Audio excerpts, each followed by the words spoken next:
پھر ہاتھ پیر سے تو دینا تو سب کو پتہ ہی ہے وہ کیا چیز ہے. اور ایک بات ہے،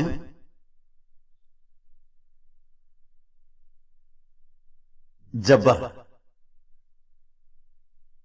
جبر تو انہی پر کرتے ہیں جو ہمارے انڈر ہوتے ہیں. مثلا خاوند نے بیوی پر کیا، یا بیوی کبھی اس وقت خاوند پر بھی کر لیتے جبر. تو جبر سے کبھی بھی کوئی کام بنانا، جب تک دل سے کنوینس نہ ہو کبھی نہیں بن سکتا. ایک دفعہ مجلس سوال و جواب کی مجلس تھی، بڑے لوگ بیٹھے ہوئے تھے، تو ایک چھوٹا اطفال کھڑا ہو گیا وہاں، اور وہ جب کھڑا رہا تو سارے مجھے بھی، کیا میں بھی سوال کر سکتا ہوں مول صاحب؟ میں کہا کر لے، آپ خوشی سے کر لے. تو مجھ سے سوال جو کیا سارے کے سارے ہاتھ پڑے. میں کہا اگر مجھے نماز نہیں پڑھنا چاہتا، میں میرے والد صاحب مجھے مجبور ہو کے نماز پڑھا لے، کیا اس کا ثواب ملے گا مجھے؟ سوال کر رہے ہیں کہ مجھے مجبور کر کے پڑھا جائے تو کیا اس کا ثواب ملے گا؟ تو میں کہا تمہاری سوال کا جواب میں دینا میرے لیے مشکل ہے، میں ابھی پڑھا نہیں اس کے بارے میں، بعد میں دوں گا تمہیں. لیکن جو بات ابھی میرے ذہن میں آ رہا ہے اس کو میں تفصیلی جواب کی ضرورت ہے تمہاری، میں بعد میں سوچوں گا پھر کروں گا. اتنا تو کروں گا کہ تمہیں ثواب ملے گا یا نہیں ملے گا مجھے پتہ نہیں، تیرے والد صاحب کو سزا ملے گا کیونکہ تمہیں کنوینس کر کے تمہیں پڑھانا چاہیے تھا. اور وہ ہر چیز جو بچوں سے بھی کبھی کرتے نا، وہاں بیٹھ یہاں بیٹھ، جب ہماری حکم کی وہ طاقت ختم ہو جائے تو کھڑا ہو جائے گا. بالکل چھوٹی سی بات ہے، آپ بچے کو کہتے بیٹھ، وہاں بیٹھ گیا، آپ کا نظر وہاں سے نکل گیا، اٹھ جائے گا.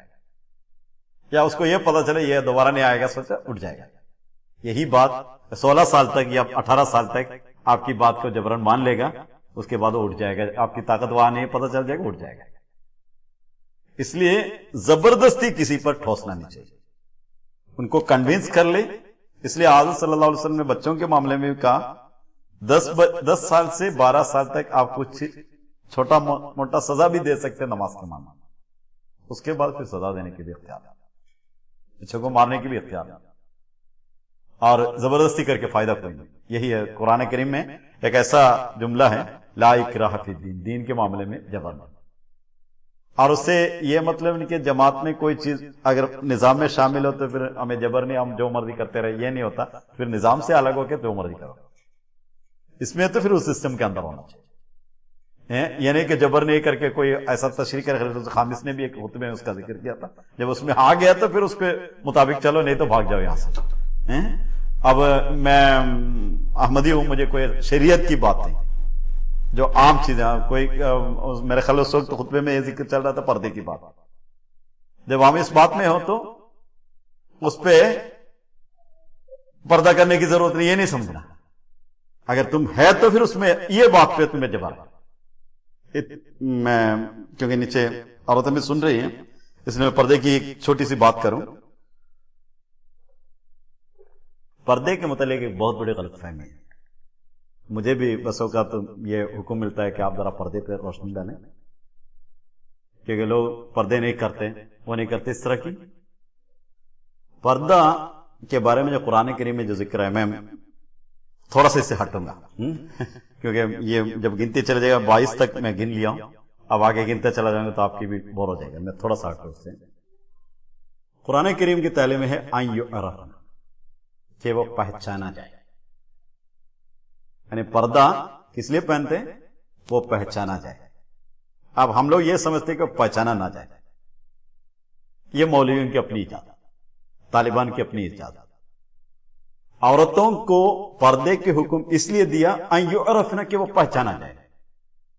ایک عورت کو جب دیکھتے ہیں تو وہ یہ سمجھ لینا چاہیے دیکھنے والے شخص کو کہ یہ غلط کردار والی نہیں، اس سے میرے غلط کردار والا میرے کردار اس پر اثر نہیں ہوگا. اور غلط طور پر جو لوگ ہیں ان کو کسی طرح بھی ان کو پھسلانے کے ٹائم میں، اور وہ خود پہچانے یہ ٹھیک نہیں، یہ میرے لیے لائق نہیں. یہ پہچان ہے جو عورت کے اندر ہونی چاہیے، پردے کی روح ہو.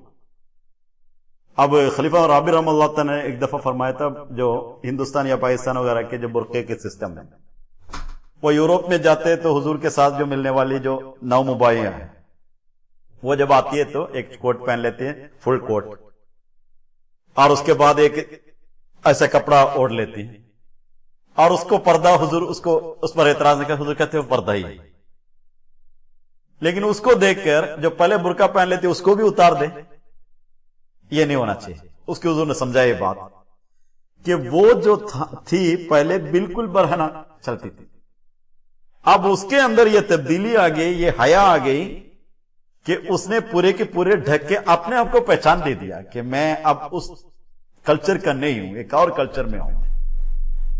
اب تم نے جو اپنا جو پہلے سے ڈھکا ہوا اس کو اب اتار دے تو تم کس چیز کی پہچان دے رہے ہو؟ میں اب اس سے نکل گیا ہوں، میں پیچھے جا رہا ہوں۔ تو وہ ہر ایک کے ملک کے اور ہر حساب کے مطابق الگ الگ پردے۔ اب ایک دفعہ مجلس شورا میں کیرلا کے پردے کے متعلق قادیان میں بات ہوئی، تو حضرت میاں صاحب نے کہا، اس وقت کیرلا میں برقع کوئی نہیں پہنتی تھی، الا ماشاءاللہ کہیں کوئی قادیان سے تعلق ہو یا ادھر سے تعلق ہو وہی پہنتے تھے، یا کوئی ساؤتھ سے نارتھ سے تعلق ہو بولو، عمومی رنگ میں کوئی نہیں۔ خلیفہ رابع رحمہ اللہ کی جلسہ سالانہ میں ایک دفعہ لجنہ سے خطاب میں پردے کی بات ہوئی تھی، اس وقت سے پھر کیرلا میں پردے کی تحریک چلی، اور مجھے یاد ہے برقع پورے گاؤں میں میری بیٹی بہن صرف پہنتی تھی، اور سارے کے سارے اس کو دیکھتی رہتی تھی کہ کیا چیز ہے۔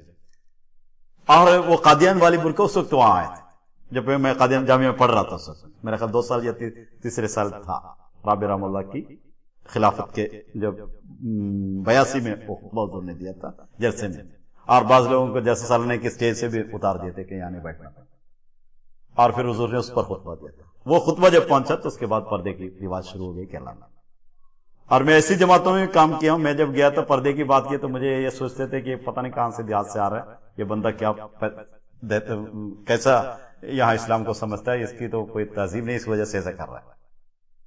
لیکن پھر ابھی ہے اس جماعت میں تقریباً 100% کہہ دے 1-2 آدمی ہو سارے پردہ پہننے والے۔ اب میں جانتا ہوں کہ بعض جگہوں سے ایسے لوگ آتے ہیں جہاں ان کے گھر میں پردہ نہیں، وہ یہاں آ کے جتنا بھی پہنتے وہ بڑی پردہ ہوتی ہے، اور اس کے بعد آہستہ آہستہ ان کو لا سکتے، اچانک پکڑ کے ان کو باندھ کے ہم لیں گے تو وہ بدک جائیں گے اور اس سے گھبرا جائیں گے اسلام سے، کیونکہ ان کی اسلام کی تعلیم ابھی مل رہا ہے، انہوں نے کبھی بچپن میں اسلام کو دیکھا نہیں، ان کو موقع نہیں ملا۔ ذاتی طور پر بھی جانتا ہوں، میں اپنی کویت کی جماعت کی بات کر رہا ہوں، ذاتی طور پر بھی میں جانتا ہوں۔ تو بس پردے کی روح یہ کہ پہچانا جائے، یعنی یہ ایک اچھی کردار کی عورت ہے، یہ پہچانا جائے، اور اس کے لیے جو ہیڈ کور ہے وہی پردے کی بات ہے، باقی جتنی باتیں ہیں وہ سارے کے سارے اس کے ساتھ آ جاتے ہیں۔ اور اس کی اگر آپ نے زیادہ تفصیل اگر چاہتے ہو تو آپ ایسا کر لیں، خلیفۃ المسیح رابع رحمہ اللہ کی یوٹیوب میں پروگرام ہے، اس میں آپ دیکھ لیں، حضور نے اس پر بڑی تفصیل سے بات کی ہے، اور پردے کی بات تو میں لقاء العرب میں بھی ہے اور بعض اس میں بھی ہے، اور خلیفہ وقت سے کیسا پردہ، یہ سب کچھ اس میں آ جاتے ہیں۔ وہ پردے پر بھی دیکھ لیں یا فیملی پر بھی دیکھ لیں، 2 ٹائٹل ہے، ٹائٹل پہ دیکھ لیں، حضور کی وہ پروگرام آپ کو مل جائے گا، فیملی ایک پروگرام اس میں مل جائے گا، پردہ ایک پروگرام اس میں مل جائے گا۔ تو بہرحال وہ ایک الگ ضمنی بات تھی جو میں جبر کے متعلق، یعنی شریعت کے بارے میں جبر نہیں ہوتا، لیکن ان کو کنونس کر کے اس نظام پہ لانا ہمارے لیے فرض ہوتا ہے۔ چلو آج اسی پہ ختم کر لیتے کہ ٹائم بہت زیادہ ہو گیا، اب باقی انشاءاللہ اگلی دفعہ۔